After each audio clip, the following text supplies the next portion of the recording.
My name's Cody. I'm the host and one of the organizers of the Chattanooga chapter of an event called Creative Mornings, which I'll just tell you about real quick and then hand the mic to my compatriots. Creative Mornings is a monthly breakfast lecture series for the creative community. So think like TED Talks for the creative set, I guess. We meet the last Friday of every month from 8:30 to 10 and have a format kind of similar to this one, just really focused on creatives and creative curious people. So we believe that everyone is creative. We really work hard to bring everyone in the community together into that space. And we just believe that's what leads to change and growth in cities and in culture. So we've had over 50 events, and our community numbers 1,500 plus at this point, which is kind of bananas. So yeah, Sully? Good morning, I'm Sully. I guess I would say Creative Morning alumni since I spoke. You are, yeah. So I spoke in June, and then I became part of the board. These great gentlemen to my side, they brought me on. So talk about community today. This is what it's all about. So thank you.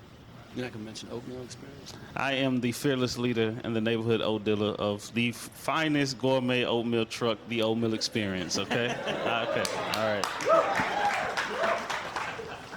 My name's Chris Woodhull. I'm the director of Build Me a World. I'm also an alumni of Creative Mornings. I was given the word themed justice, and I think that was in 2019. And I saw the potential of building networks in the community, so I wanted to be part of the organizing team, and I love what Cody has established and enabled us to kind of build off of. So it's good to be here.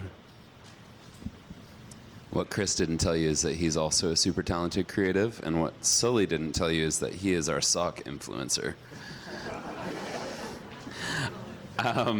So we're going to go with a little bit of a panel format this morning, and I'm kind of going to play host because that's a little bit what I do. So we wanted to talk a little bit first about how we personally engage with community, and then we're going to talk about how we think about community at a high level today. So where we began, where we are today, and then some practical tips for how to create or engage in a healthy community. So that's kind of a tall order. We're going to be passing the mic around a lot, and I think there will be room for questions at the end if we're too rambling and esoteric. So hopefully this is somewhere in between an NPR special and just a conversation at a coffee shop table. Let's do it. So our first question, and the first thing we really want to muse about is, I'm going to ask you guys, where did your ideas about community first come from, and what were they?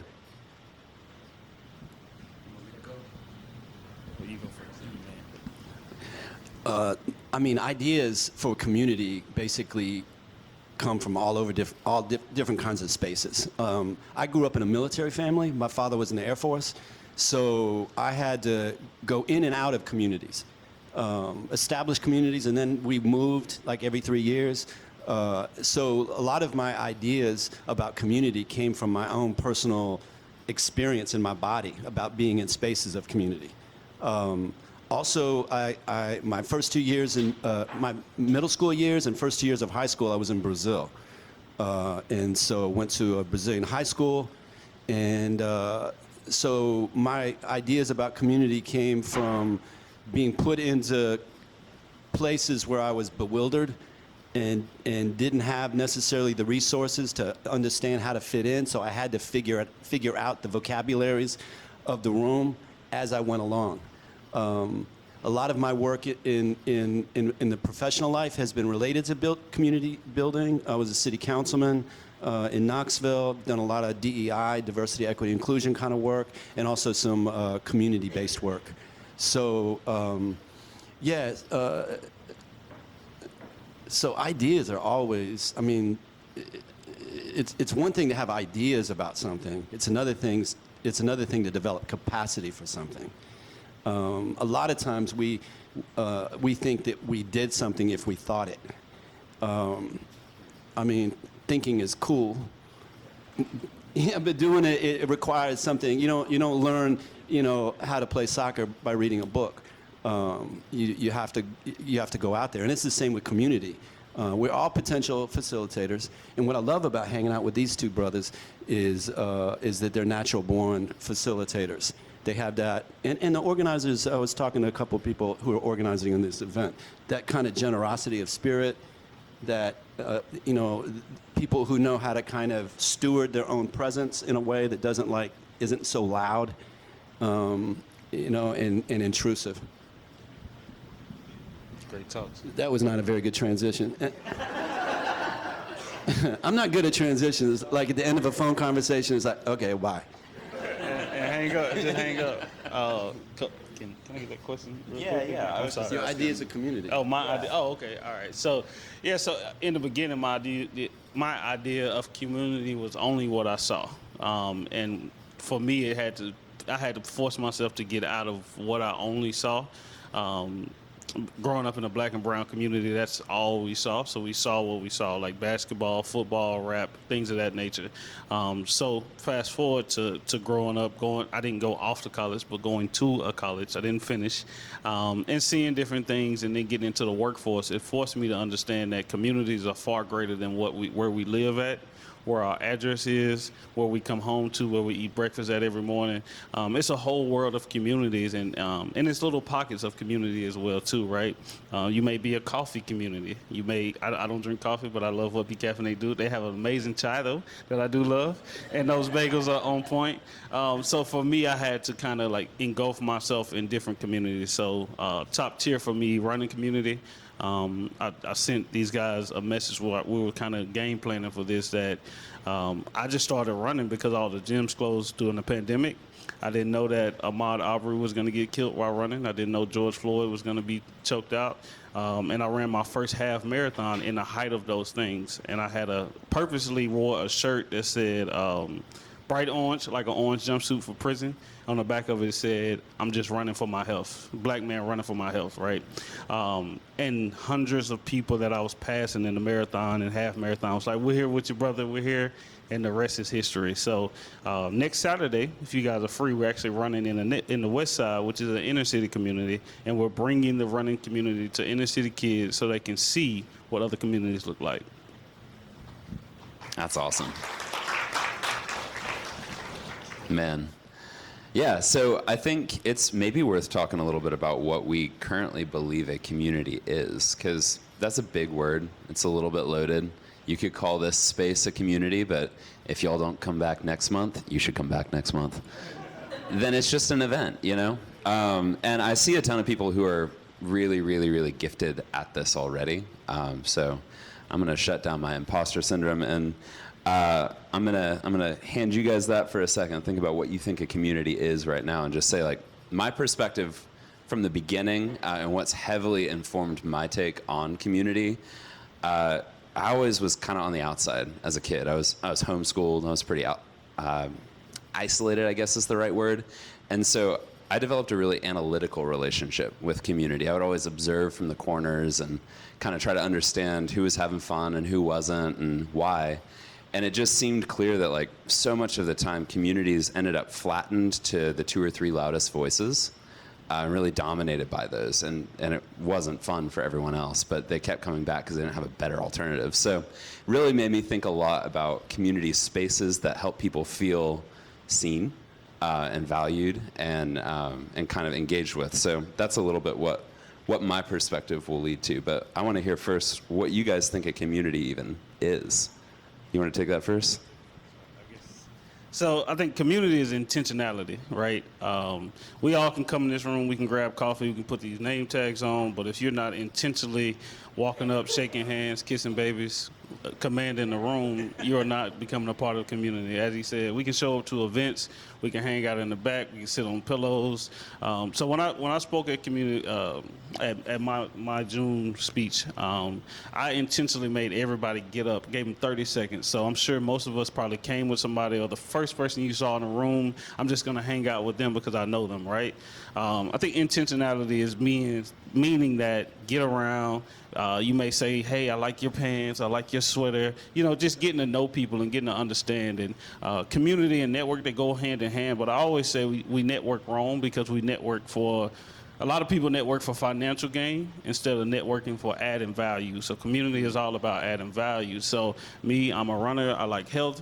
If somebody's talking about, oh, I just want to start my day with better, I may add value by saying, hey, well, you can just journal the night before and start working out the next day, or I have free workouts. I have oatmeal that can help you feel good in the morning time. So I think being very intentional in large rooms like this and also small rooms. So elevator talk, you get 30 seconds with somebody in the elevator at a hospital, at a mall, or anything. Just ask them how their day doing, and you can build a community right there. So last night I was at Smoothie King on Broad Street. I seen a guy, he was a trucker, he had this look on his face like he was tired. And I just started talking to him, couldn't find out we both have kids, we both enjoy spending family time, and we both like the transportation industry. He had to take a call, so I didn't get his contact information, but right there we were building community. So intentionality and adding value is my take on community. Community is like really, really, really, really important. If you ask people to stand up and ask people what do they think community is, generally speaking, you're going to hear the word vibe, and vibe is an element of it, but it's not actually community. A lot of we live in a time where a lot of communities that aren't really communities, but they're called communities, are organized around rivalry and grievance and woundedness, right? And so that's just a group. There are elements of community there, but the potential for an actual community to exist has different kinds of elements, and it can actually heal a city. I remember being on city council and knowing full well that people's ability to be neighbors, the community's well-being hinged on their ability to be neighbors. You know, to be able to sit next to people who are different than you, think different than you, and to build a rapport. Community is like the infrastructure for all the things that we say we want, but it requires practice and presence. So a lot of times, if you want to do something big in your life, you start small and you get smaller, meaning intimacy, person. When I talk about community, I use 3 different words: elevate, educate, activate.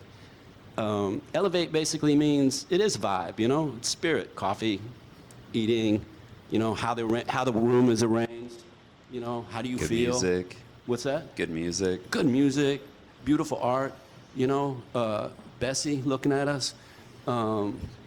Yeah, I mean, so that's who we are. You know, we're haptic human beings, you know, we relate to the world through our senses. Education is really about, you know, kind of the tools that we're offered. And are we being kind of clued in on what we need to know, and how we need to know what we need to know. Activate is where you're inviting not just the leader but the people to kind of come up with a program, or come up with an action. So elevate, educate, activate. Education is a weird word because a lot of times in our school system it means compliance, but education is being able to have the kind of personal agency so you can figure out how to get out of situations, how to change things, how to move things. And community is what supports that. It's tricky, and it requires people who are willing to feel awkward and ignorant and uncomfortable. And not many people of us, not many of us really like love that kind of opportunity. Who here feels awkward, ignorant, or uncomfortable right now? Yeah. All right, great. That is why we're all friends. So it's interesting to think about like community as the thing that enables all of that. Yes, the infrastructure. It's the infrastructure, yeah. So how do you go about building a space that all of that's possible? Like maybe what are the ingredients of the space? I mean, the space itself. Yeah. It can determine a whole lot of things. You know, a lot of times we try to have conversations in spaces that have no windows, or there's someone with a leaf blower outside. So where you have the conversation matters. Would you agree with that? Yeah, absolutely. So I would say that's the mixing bowl. This is just coming from a restaurateur. That's the mixing bowl, and then the attitude of gratitude, right? Just being grateful and finding what you can get out of each other, right? And not in a vindictive way, but in a I'm here to lean on you, to help on you. That would probably be the flour or the oatmeal. So yeah, I would agree. I like that mixing bowl. This metaphor brought to you by the oatmeal experience. Yeah, so the structure, and I do actually think that it does require, not require, I don't like that word, you know, a facilitator. Another word for that would be host. You know, when you go to a party, there's usually somebody that opens the door. You know, and so hospitality is key to these kind of things. You know, hospitality is attending to how people feel in the space. You know, and hospitality is about. It's like there's an old Sufi phrase that said, if you want to understand the sentence "1 and 1 is 2," you don't need to understand what one is. You need to understand what and is. So much about, you know, community is about understanding the elements of connection. Yeah, yeah. You just pour the milk in the mixing bowl. Exactly. And we're talking whole milk. 2%. Yeah. Oh man. Yeah, it's. I guess I find myself thinking about those ingredients a lot to keep your mix and bowl metaphor going. You gotta make something out of this. You do, yeah. But Chris was just talking about hospitality. I think, and needing a host of some sort. And I think, well, something you all experienced this morning. I think the Hive Think Be Caffeinated guys have done an amazing job at this. You were welcomed as soon as you walked in the door. In fact, before you walked in the door. Like the hospitality and the energy was just palpable. Yeah, Dylan opened the door for me. I was like, man, I don't have to touch the door today. Somebody was at the elevator for me. Right, but it made you feel valuable and valued, right? Which puts you in the state of being your best self. And what state would you rather meet people in than that? So I don't know. I think about the ingredients as being, I guess, kind of time and vulnerability. And your role as a host, as someone practicing hospitality, is just to be so generous and thoughtful that it makes those two things easy for everyone who's there. You're like removing barriers, right? And that yields shared experience, and over time, that yields community. I want to add one more G to that. Genuine. Genuine. I think when I met both of you all, it was a very genuine feel. In a lot of spaces that we go into, you may not get that, but when you're building and bridging communities, having that genuine, like, I may be at my mom's kitchen table feel right now.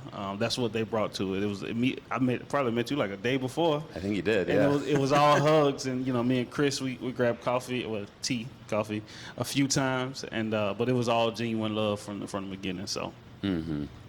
Yeah, and I think that like lands my thought on community today. Community is completely predicated on an attitude of for you. Not for me, for you. You cannot be extractive and create a community. You cannot be outcome-oriented and self-oriented and create a community. Nobody feels safe in that. Everyone knows you're trying to get something from them. I work in marketing and design, and everyone knows our population, our culture at this point has such a great bullshit meter. Like, people know when you're trying to pull a fast one on them, so just don't. The return will come on some level, maybe. It might not be what you expect. The company I work for has been hosting, or been financially sponsoring Creative Mornings for like 6 years, and they've never had a specific ROI attached to that, but we get job applications from the Creative Mornings community all the time. But if that's what we made the event for, nobody would come. When George Floyd was murdered, there was a lot of there were protests, there were marches and things like that. And then all of a sudden, a lot of my friends became, diversity consultants. And I like the idea that people have a revenue stream, But what we found is that a lot of these companies white people were uncomfortable with the workshops. And so the evidence basically indicated that white people felt sad or angry after they, and there's a lot of brain science connected to this, is that, you know, you don't just come in and start talking about white fragility. I mean, you can, but then people are going to be hospitable on the surface, but they're going to kind of move away from doing the actual work. So what I've found, and Genesis, the great kid, he and I have done a lot of poetry workshops together, and we've talked about how your intention sometimes is the secondary impact. So like I did a poetry workshop where I had maybe 6 black creatives, 3 whites, and we checked in. We were in a circle, and I said, okay, tell me your name, how you're doing, and have you accepted Dave Chappelle as your Lord and Savior? And so just like that, you know, you laugh and then you answer the question, and we talked about, you know, stand-up comedies being one of the last remaining ways in which people tell the truth. But then we did some writing, and then I introduced a prompt that included a microaggression. And people were prepared on some level to choose to be awkward and vulnerable because we'd already established a little bit of community. So the community is not, it is about feeling safe, you hear that word, and relaxed, but safe and relaxed so you can do more rigorous work, I think. Yeah, and that's an outcome you can count on. I'm agreeing. Okay, Sorry. all right. Just a middle, man. No, Sully, you're the anchor holding us together. Y'all still with us? All right, cool. So I think we've been a little conceptual. I think we've danced around a couple of practical things this morning too, but I think I want to make this really pointed for a second, really tangible, because we can just have fun hanging out, but we want to make sure this is valuable for y'all too. And so that question is for you guys, what are your practical tips and specific approaches for bringing people closer together? I think you talked about one of them just now, Chris, but where else would you take that? I just wear cool sweaters and just attract everybody to it. Now, so for me, anytime I go into any space, whether it's a restaurant, whether it's a community engagement event, and just try to piece together what we could do. So a few months ago, I spoke at another coffee shop called the Green Bean Coffee Shop, and they were having a wellness day. And there was some guys from a local gym here, and I kind of challenged them. They were talking about doing all these things, and it's okay for you to open your business every day and serve your regular customers. And my challenge to them were, what are you doing in your community? And I don't think that they understood that their gym is right across a community where it's income-based housing, a lot of kids. But they said, oh yeah, we do pop-up workouts, and not too many people showed up. And I was like, well, you have to really take it to them. So my thing with community is taking it to the community and giving them an opportunity, because they may not, one, know about it. Now that everybody's following you on social media. If you're not knocking on doors like they did back in the day, or on every Saturdays, they're not going to hear about it. So how can you in that moment we were talking about doing all these great things, I said, hey, how can we take your business into those communities to change those communities? So that's how I kind of approach it. And it's not like that aggressive. It's more, I smile a lot when I do it, but it's just asking, what are you doing in the community? So I can think of a lot of things. I remember having the good fortune of being around some really great facilitators. I remember Ron Chisholm of People's Institute for Survival and Beyond. Man, I remember he walked in the room, and he's an older Afro-Cuban looking brother, and he was wearing a beret, and I remember thinking, man, I need to get a beret. But he was really, really good at feeling comfortable in front of other people, which basically leads me to the challenge, and that is that you have to, before you start establishing communities, reintroduce yourself to yourself. And get a sense of who you are and take notes on who you are. We don't all lead community and facilitate in the same way. So you have to be a good steward of who you are. I mean, one of the you'll get an avalanche of clues if you just go find some awkward space to sit in, and then just take notes on yourself and figure out, what's going on with you. I mean, I learned how to facilitate by being in spaces where I failed. I mean, you walk away and thinking, I'm never doing that again. This is not me. So facilitation is a little bit like writing. It's like the art of failure, and coming back. It's not really failure. It's like, like in jazz, you take kind of awkward ideas and build off of them, and find the possibilities. So it's a way of kind of re-engineering your brain to maximizing opportunities. But I would invite you to find a space that is not a space that you normally feel comfortable in, and I mean, be safe. I understand that, but but explore uncomfortable spaces, and learn from how you react to those spaces. I was just telling Cody that uncomfortable space was mile 22 of a marathon for me. I didn't need no pen, no paper, no music. I was like, who am I and why am I doing this? Like, for real. I was like at mile 22 as well. I was going to quit, and then my brain is like four guys in a car, and and the guys in the back were going. Is it a Camry? Huh? Toyota Camry? What kind of car? No, at this point it was like a Pinto. I mean, no, but the guy in the back of the seat was going, man, it's all you can eat spaghetti at the end of this thing, and it's like, oh yeah, that's right. You don't eat that usually. Oh my goodness.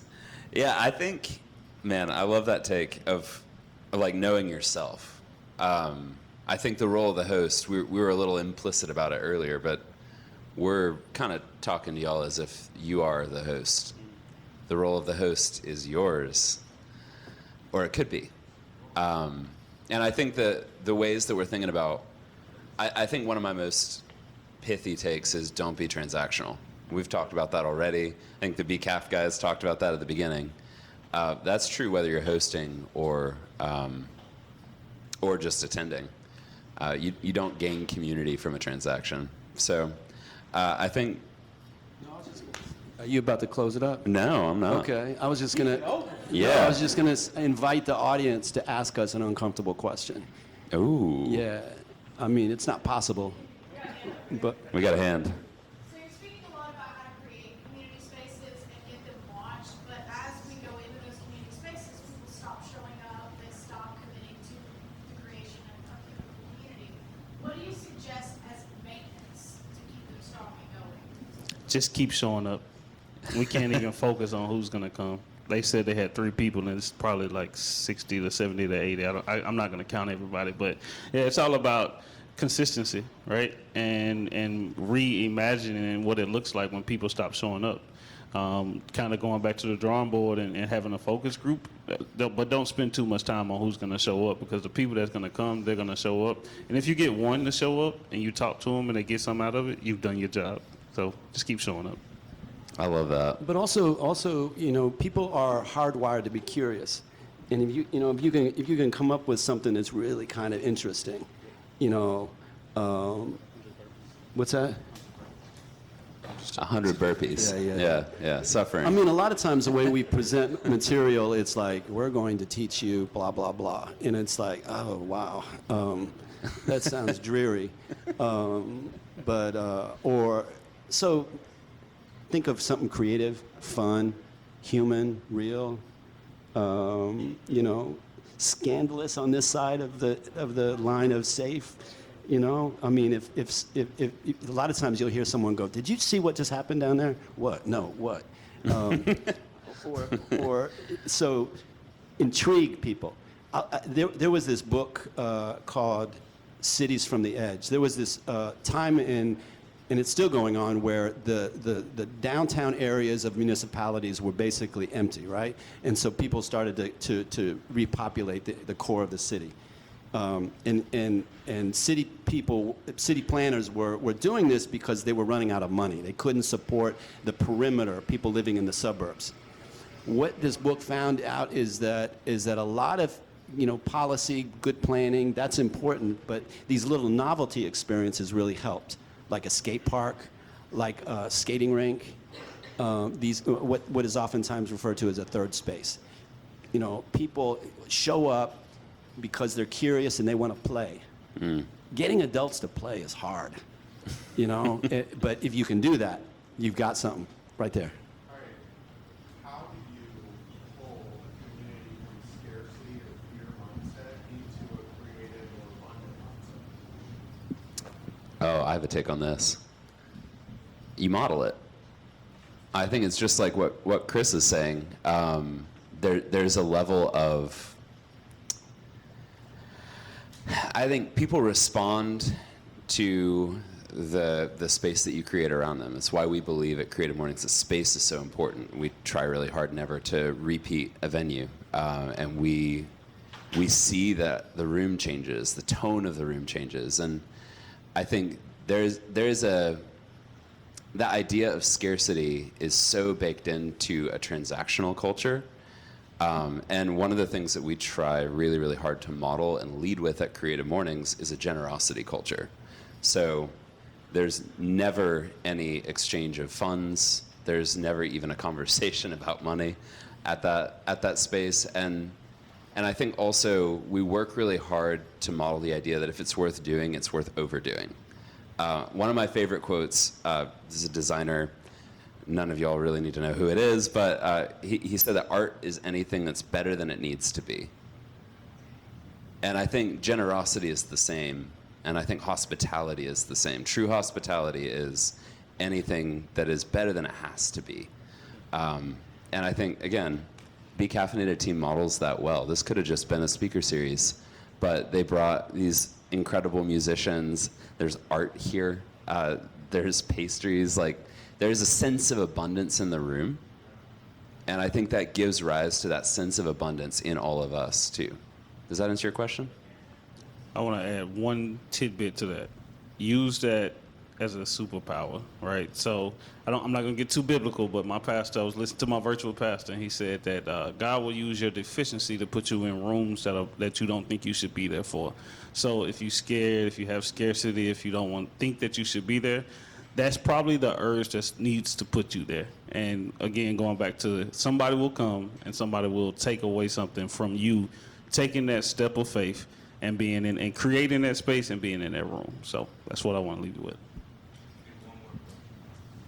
Una más, por favor. On behalf of the socially anxious community, what is your favorite way to approach and engage with someone new? Ooh. I'm awkward. I get real awkward. I'm so awkward, I got to be on a microphone. I think for me, man, I can't. The full title of the book is How to Win and Influence People. And what stood out to me in that book is that when we lead off with conversations, everybody wants to be kind of like heard or understood. And I have to strategically try to do this the correct way. So instead of talking about me, that's why oftentimes I don't even introduce myself, until it's too late, till everybody's leaving, because I just want to get to know people. So leading off with, hey, I like your blue hair, or you have some nice glasses, like, what do you do? Getting the other person to conversate more about themselves versus saying, hey, I'm Sully, I run an amazing oatmeal, I run on the weekends, I do this, I do that. Like, at some point, you're going to be like, I wish this guy would just shut up, right? But if I'm talking to you and I'm asking you, how's your family? Do you have a family? What you do on a day-to-day basis? We're getting more comfortable with each other. And then in return, you may open up and say, hey, we've talked about me enough. What about you? What do you do? So that's what I use, the art of getting to know people and doing it in a genuine way, not to just, get something out of them, but really getting to know people and jotting down names and exchanging contact. Yeah, I would just say, to keep beating my drum, that's generosity in conversation, right? You're just practicing curiosity in a way that other person may never find out about you. And you have to let that go and be okay with that. I would just be repeating the same thing, asking other people questions, and let's say you don't even know that person. Maybe you find out a little bit of something, and then you genuinely cultivate some curiosity That's another thing. I mean, it like you can't really teach anybody you don't love. So Damn. you He just completed the pastry. okay, all right. I'm gonna end my contribution. I remember listening to Duke Ellington, who led one of the most successful orchestras. I mean, he and Billy Strayhorn like made some powerful music.